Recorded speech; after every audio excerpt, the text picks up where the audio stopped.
Patuloy na tinataas namin ang iyong banal na pangalan, ang iyong banal na dugo, ang iyong presensya sa lugar na ito. Take your throne, O God. Hayaan niyo po na ikaw ang aming maging programmer, Panginoon, sa oras na ito. Inaasahan namin ang higit, Panginoon, na pagkilos ng iyong banal na Espiritu. Na magbubukas ka, Panginoon, sa durungawan ng kalangitan, Panginoon, ng iyong pagpapala para sa namin. Sapagkat kinauuhawan namin ang iyong banal na presensya. Hayaan niyo po, Panginoon, sa tigang na lupa, sa disyerto, Panginoon, kung saan na tumatapak kami, magkaroon ng bukal ng tubig na buhay, upang sa ganun, Panginoon, hindi na mauuhaw ang iyong mga anak. Patuloy, Panginoon, na aming maranasan, Panginoon, ang tunay na kapangyarihan at kadakilaan ng Diyos na aming pinaglilingkuran.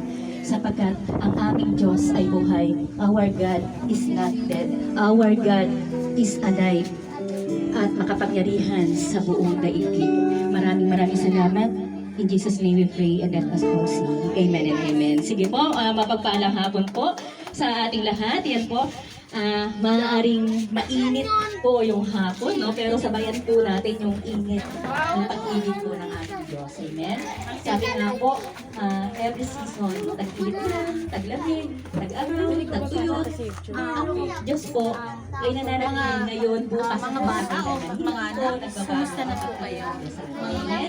Sige na po, tayo po ngayon. Ano na natutunan? Ang ating po kasi ngayon, sa Romans 12 verse 11.